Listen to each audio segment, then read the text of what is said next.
Armory Disc Golfers, welcome back to another video. Today we're going to be doing our first power rankings for the DGPT season, which is about a third of the way through and has been much different than what we're used to.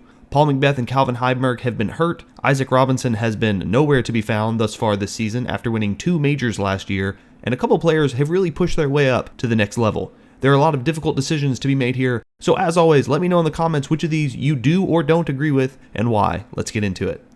Starting us out at number 10, we have Mason Ford. We've seen more Mason Ford coverage already this year than we have in a while. He's made several lead cards and has 3 top 10s in his last 4 events. The Champions Cup will be held at Northwood Black this year, a track that should suit his game, and it wouldn't be surprising to see Mint's headline athlete continue his hot start to the season there.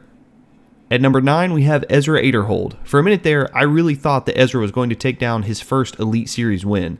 AB had a massive lead going into the final round of Texas States, but by hole 11, Ezra had cut it to just 2 strokes. Obviously, he came up just short there and at Jonesboro as well, but 2 podium finishes in the last 3 events has Ezra poised to rocket up the standings if he continues this push. And just like Ezra's pushing up those standings, don't forget to push that like button and subscribe for more content as we roll along into number 8. Kyle Klein fits the same category as another player in this list, in that he consistently shows up in the top 10 of events even when we don't see him on lead card action. I referred to him before as a quiet monster because he continues to produce top tier results without the media buzz of many of his contemporaries. A better showing at Jonesboro would have him higher on this list, but a 27th there and a DNF at the Music City Open that I still can't find a reason for has him taking the 8th spot in this iteration of our power rankings. He likes to show up big at majors, so I wouldn't be surprised if he makes quite a big jump here after Champions Cup. Number 7 in our first power rankings of the year is Ricky Wysocki, who I predicted to be the player of the year for 2024. He's had a respectable season, but hasn't had the bang of the players above him on this list. He's bookended his season with podiums, but has been relatively mediocre in terms of his ridiculous standards otherwise, with an average finish of 13th in 3 events outside of those. Ricky is in desperate need of another major win. He hasn't had one since winning Worlds in the summer of 2017, which is a wild stat for a guy who has over 20 Elite Series wins since that time, but he'll get yet another crack at one this weekend. At the number 6 spot, coming in just above Ricky, is Chris Dickerson, the poor man's Calvin Heimburg. Or rather, he's the slightly less rich man's Calvin Heimburg, consistently making his way into the top 10, but rarely taking down events these days.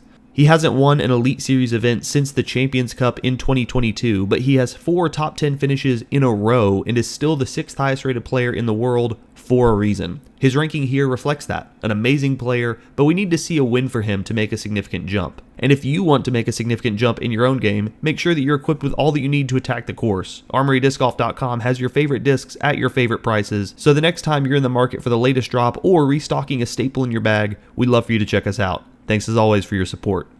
Rolling in at number 5, we have Niklas Anttila, who might be the most difficult player to evaluate right now. He's 3rd in DGPT points because when he's on, he's on. He has 3 top 5s and won his first Elite Series event by taking down the Open at Austin. However, his last 3 events have landed him at 67th, then another 61st, and then 5th, respectively. He's thus perhaps the most volatile player in terms of power rankings, and I could theoretically see him swinging up or down considerably over the next few events. Speaking of difficult players to evaluate, we have Calvin Heimburg at number 4. He started the season slow due to an injury that he's still dealing with, but then looked pretty much like the Calvin we know, 4 hands aside, for a solid month. 3 top 5s and 2 podiums before this last weekend push him up in the rankings, but he had a poor showing at MCO where he finished 34th. Assuming his shoulder doesn't regress, I'm expecting last year's Player of the Year to move to a podium spot sooner rather than later in these rankings. Coming in at number 3, we have Simon Lizotte, and this is the part of the show where I remind you that these are power rankings, not season standings, and Simon's last 2 events have netted him a top 5 and a win where he obliterated the field. Simon has the most wins on tour of anyone over the past 2 years, and after a rough start to the beginning of the year, it looks like he's righted the ship.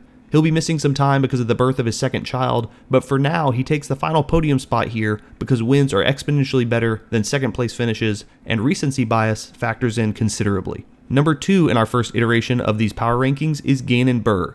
Ganon has had no trouble transitioning to Discmania and picking up his winning ways where he left off. Every week we see follow the flights of his PD2 and no mezzes of his spitouts as he's featured on lead card action over and over. He's picked up a win at Waco, he has 4 top 5s, and the worst we've seen him this year was still good enough for 7th place at Jonesboro and MCO. There's a significant gap here between Ganon and number 3, but the gap between him and number 1 is also significant. However, if anyone can get to the top of that mountain, my money would be on Ganon to do it. The one currently sitting on top of that mountain is, of course, Paul McBeth. Nah, I'm just kidding. The clear number 1 choice through the first 6 events of this season is none other than Anthony Barela, who has taken down 3 events already, and his worst finish was 7th at the Music City Open this past weekend. Long touted as perhaps the player on tour with the highest potential, AB seems to have found that final gear and is putting events away. The season that Ganon has had thus far would typically put him as the frontrunner for Player of the Year, but the Herculean efforts of Barela have pushed him over the top. We're heading into the first major of the year this weekend, and if Barela can take that down as well, it would be a very tough climb for anyone to surpass him for Player of the Year, even with 2/3 of the season remaining.